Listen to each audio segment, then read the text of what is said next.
football katanya. Football is an emotion of the world. Football is a culture of the world. And football selalu sini curriculum darkar lagi dan apa wanda physical katanya discipline jam darkar. I don't know once the discipline leba wala ma yang peaceful level wala ma on dihati. Football katanya dari support kami mahal. That is why I pagi cerita kasih. Allah atau pada apa yang football academy sini ada masalah surrounding many others yang itu kalau mayam pilih angam yang sisi physical betul-betul mentally develop kamu apa adigi physical develop kamu apa even adigi discipline develop kamu bersih sama orang yang faham maksudnya academy saya ini mana bukan apa itu sudah begini. Alu boy na ay imorok one of the guests of honor ising mga thamira ko na ay academic studies mga tan kita ang pagsaw ge Learned Advocate Sri A. Mahendra Singh, Advocate Guwahati High Court na sige from sige guest of honor boy diba.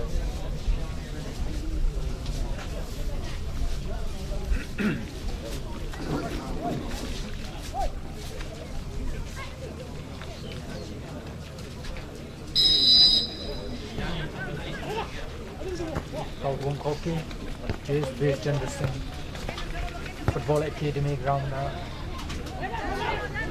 Chatrapa Nippon Semester level junior under 16 boys is based in the Football Academy football tournament. I see the final match की second half के match सानवा होकर है.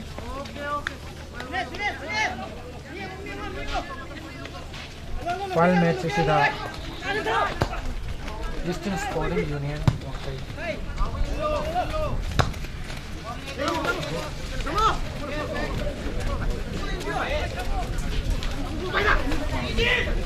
Blue Machugi uniform.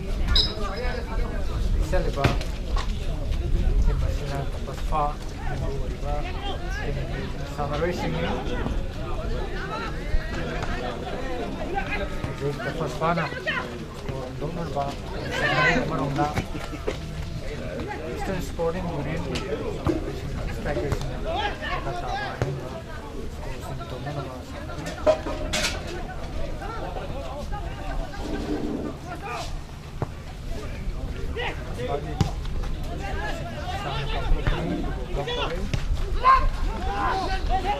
yes to number 9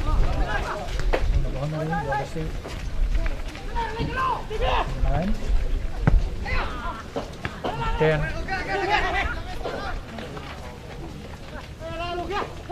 15 2 17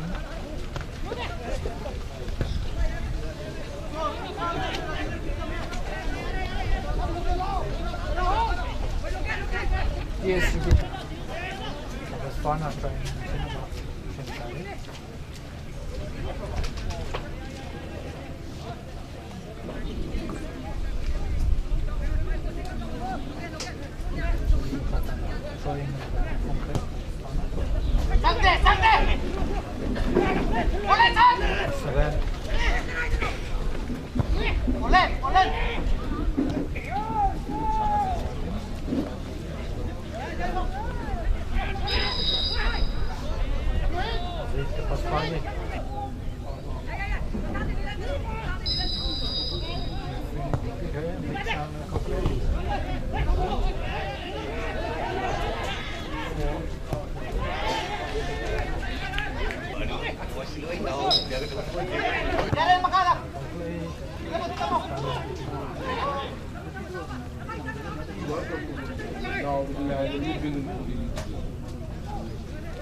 Okay, stop. 10.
Train, second I get train actually.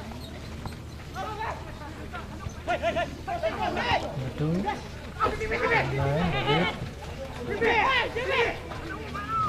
I can never meet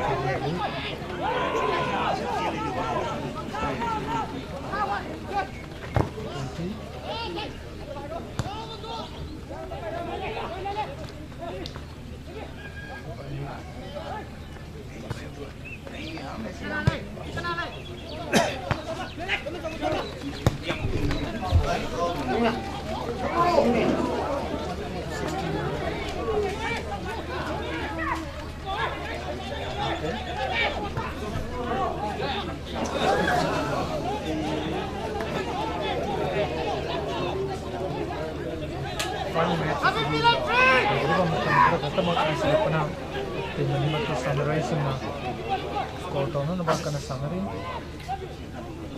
That's number 1 goalkeeper now Stephen Copley.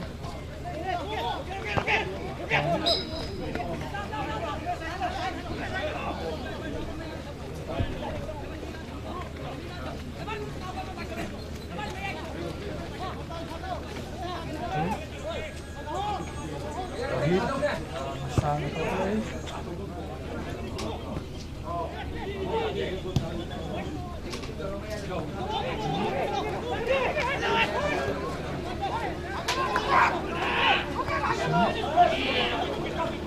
7.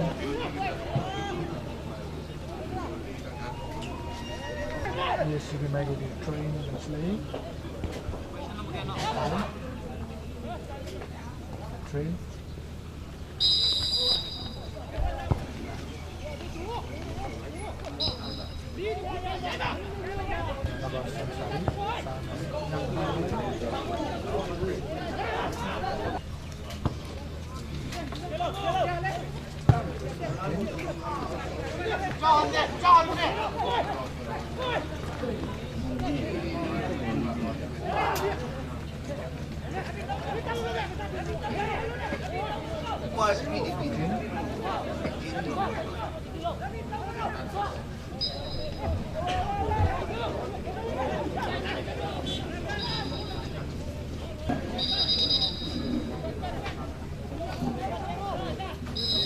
How you freaking sang Copley. More men than they did.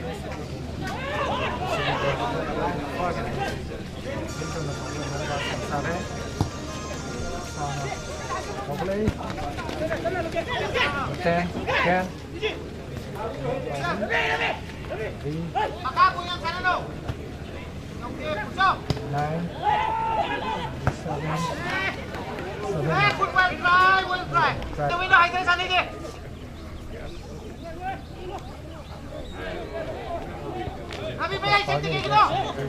9, 15.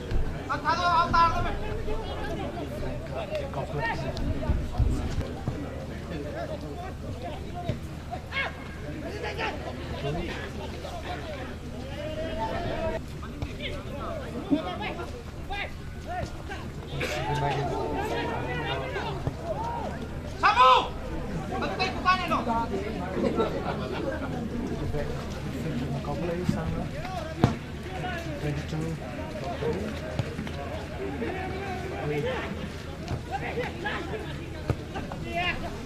8.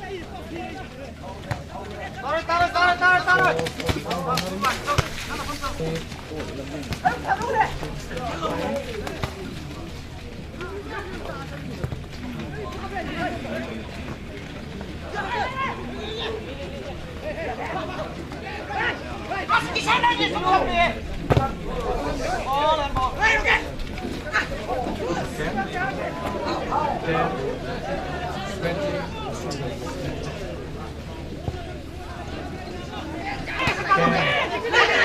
Ten, Ken, cross the Ken.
20 out.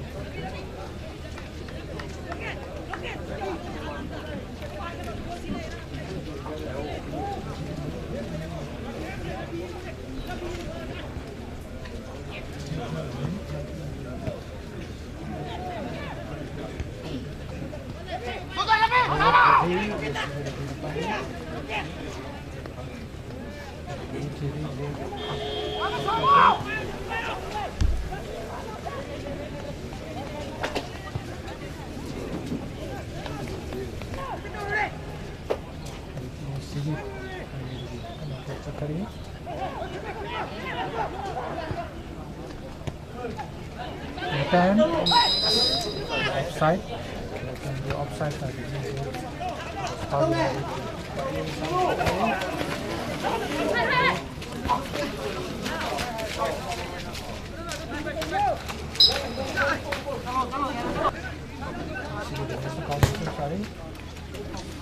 Play.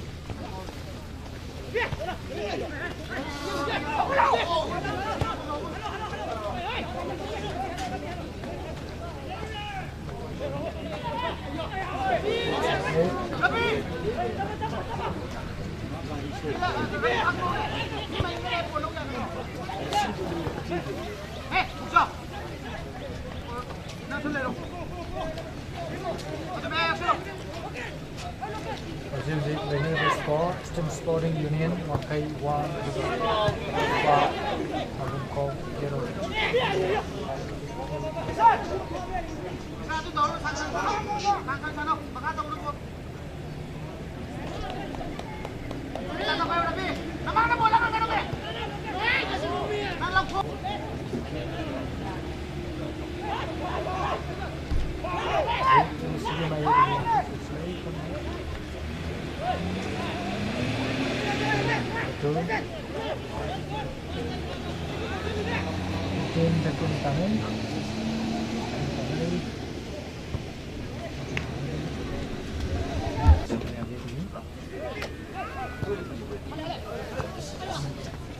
There, number 4,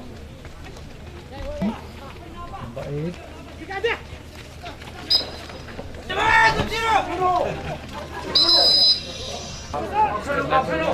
Junior under 16 football tournament is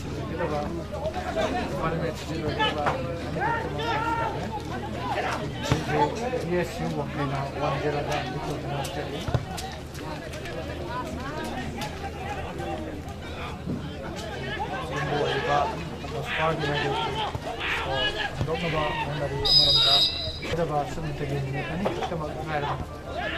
Eastern Sporting Union Java Ready.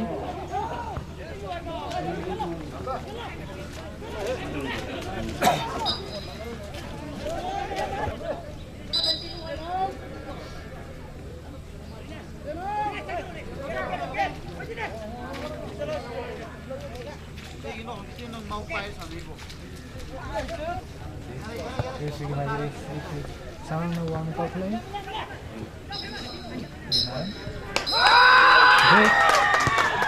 Match Eastern Sporting Union. Ipan Sebastian level junior under 16 boys. Zig Sandari ba final match matam la kidra.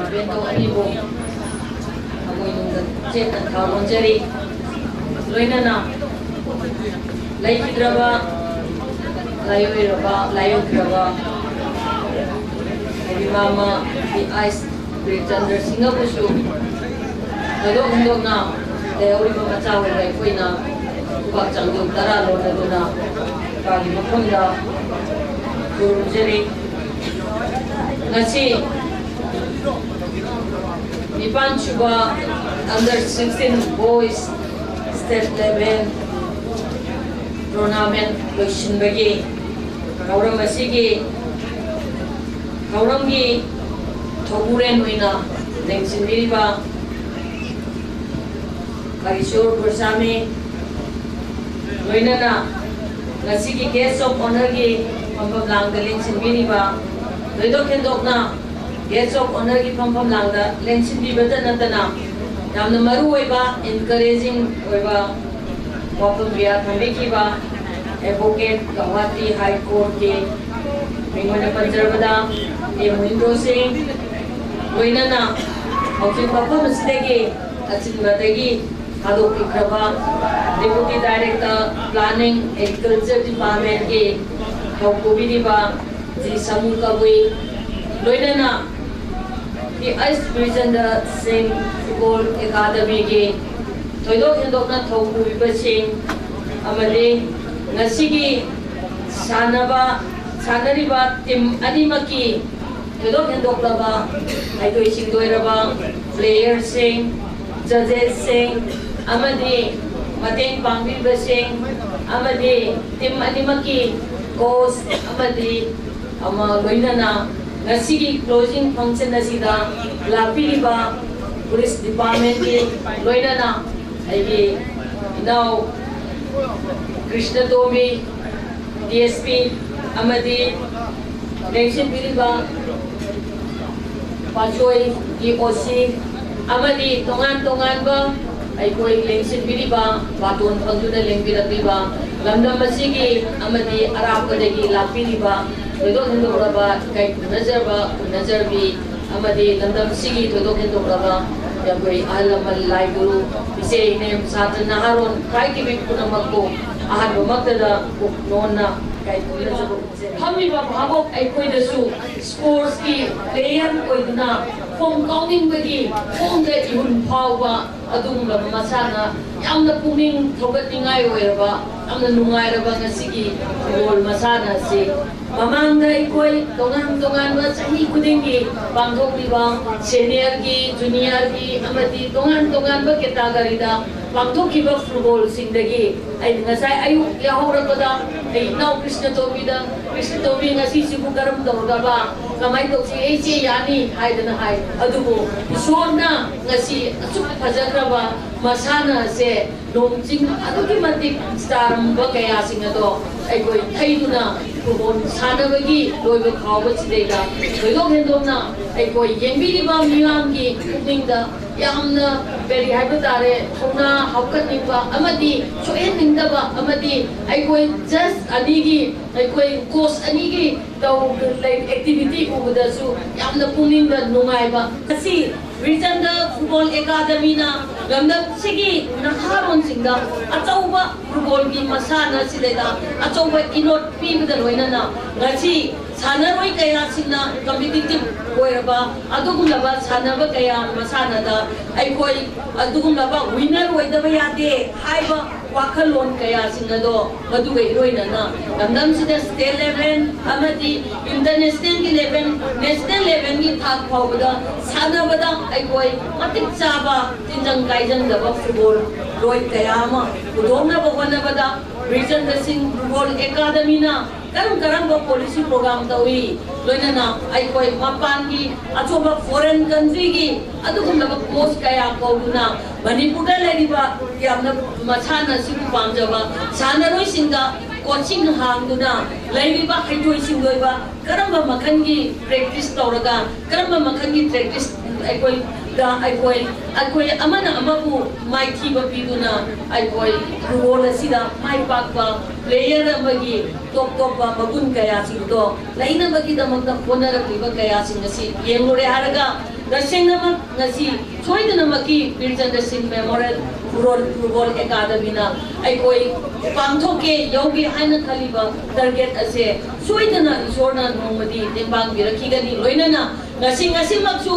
tam ai koi state level da amadi district level da tongan ba level kaya da sanar ko masana kaya da football ai koi Birchandra Singh Football Academy na yam chauna ai koi mai pakiba kaya gi record sang ba mayam ma ai koi khanguna leire tataro matamda manipur le sani haina haiba matamda yamna nongna ba ai koi je chapcha ba matam ma de ilapani manipuri na koi je poktagi kitar da sai hai kai praman ko na ai koi best reason of the program langar ba kare ngar ba kaya sinalo objecti ai koi na mo objecti baba sa ba matamda baba lang miwai sina kai dawe matam tu gi ai koi da pinam ba ai koi da uram ba bieng ado watu tadi tok ba tongan ba masak amada ngasi di kari tawre ai koi sport ki masana da handak ai koi ikai ganoda Asian game da tongan ba ai koi nation ki thak da pangthok ba kaya da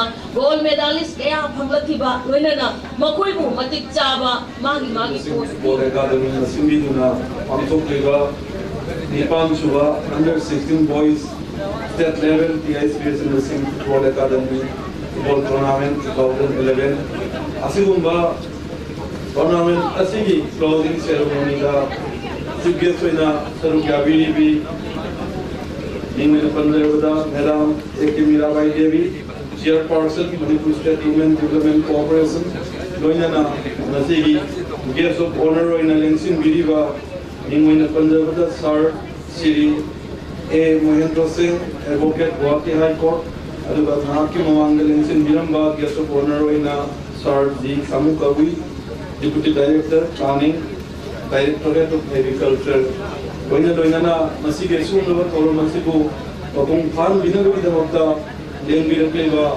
Satnairaba Ambriti Singh Media Person Singh Press Ki Electronic Media Ki Murumpang Singh Fanarwin Singh Amasung Sanavun Chidana Lengbirakliba Alaman Murumpang Pai Ki Puahan Matalaikai Kunujari Tasenama Aina if I remember correctly Asugumba football tournament asi Pangsor Pasi Chorakna 2000 So I give away the try and I have conveyed loinana 2001 da Asigumba Academy registration for Kibara Haidana if I remember correctly adu I pauje ayatna Asigumba tournament mayam tournament lewak ki festival khang singa yawjan ningna marum muituna amukam Asigumba tournament lasi yawo phajabati haidina khandra le pasi kuijarabani adu ai ki maru Krishna Tombina ini sing bidrawa daga aidana yamna wana leiderpa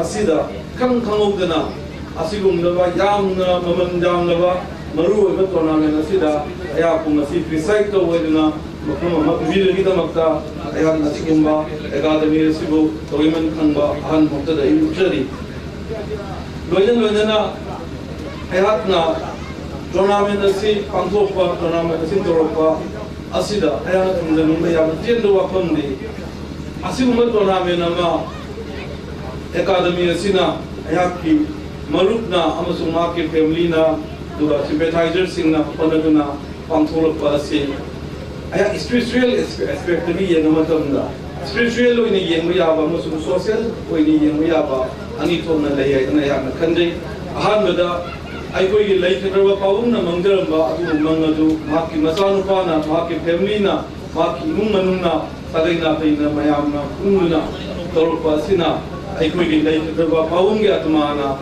leiru mapam kudimokta isorgi mapam da oisanu mioi boina poktuno oisanu masigumna torop toron mahana pamdaramba kaya society ki phadama pamtorpa sina masi mangonda yamna hena numaidaba masung maki adumba mathamgi mapokta yamna mayamdagi chodok hendok na hingwada akoigi adumba awang thaki mapok adu phange duna ihakna ai lojai aina pingaida ai idogda aina hange aikoina leigraba matungda kairu makara isorda kali basibu kai kana bajano do aikoigi philosophy dadi hindu philosophy dadi leigraba matungda di mi je mi oina mupokre hai aikoina kalaga kayu kana ge dana ya yamna jamna pingaida hangi buwang yamna idogna manda hai ki aikoini isorda katpa asina mahana mi oina pomata basu ma kayuma khanoduna nungaiba yaikoba mangola du mak soidina oigani marum aduna aikoini isorda katpa se leikidraba atmada thawaida phangi tungi aidana idona takpirami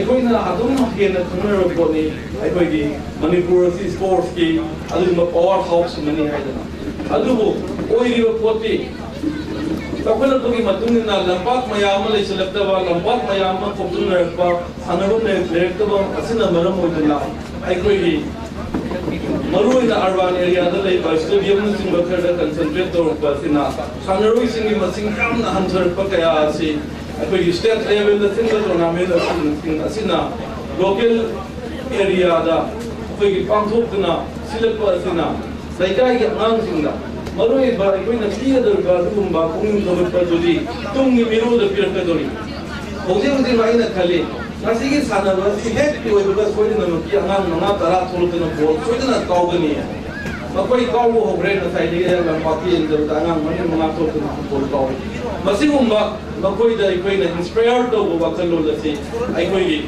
state level ki tournament kaya si local ground sinda mapam home dina natraga mapam kaya da nasi pangthok diba sina asigumna pangthok labadi tungdala ko miroda sports ke sumba inspiration si bibuna bane ga si ai ya se pathada bani sports ka topic pai bisina society amagi mami dai पृथ्वी की तौर level लब्धम कुदिमा sports का कोई ना तौर ले आई वैसे कोई मंदिर था ये वैसे कोई ना थंग न ले मणिपुर से स्पोर्ट्स तौर ले स्पोर्ट्स यावना हेली अदुवा अखोगी मेटेरियल सिविलाइजेशन ददी मेटेरियल डेवलपमेंट ददी अखोई नसी नसी मकुंगम यावना फंगजबसु स्पिरिचुअली कल्चरली अखोई एसी अवांग मथात के दु मकांग ने नसी नसी न ताई थाइना बताई बुंग दोन फम नत्रगो हुजिकिन शोरूम दा स्पोर्ट लेवल तनो मतमदा रिक्शा ड्राइवर अम होबदा पैसा ताव खाइदे अदुबो फनायाम रेस्पेक्टेड टीचर मो होरबसु बार्गेन मार्केट नत्रगो फिनबा के थे लमत तो मतमददी ऐसे लमत संगमददी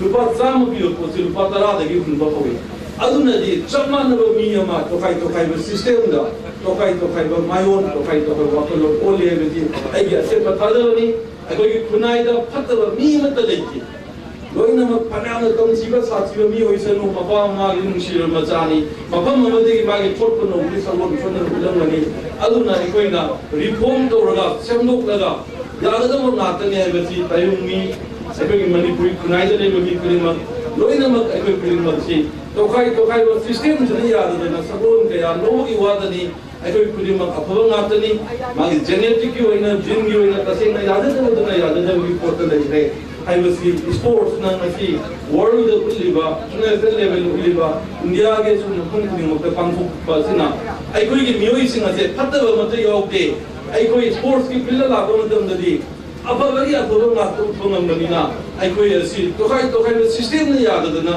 करी गुमदा अखोई मायोन कया मो ओलंगनी हाइ पापमजी थमदबल लोइना असिगुंबा स्पोर्ट्स एकेडमी असिना तुंगदसु हेन चावट हेन फगल कोदना असिगुम टूर्नामेंट असे लेप लेतना पांगदोक नमसनु हाइबा वापम असी थमदरगा या मयामदगी विदाई लौजगे लोइना लोइसलपदा या किसु अमंबा सेलफोन खरदन असिगुम एकेडमी सिदा या मजें पांगदगे मयाम फोन दे या 10,000 एकेडमी दे या दान तोजरी थैंक यू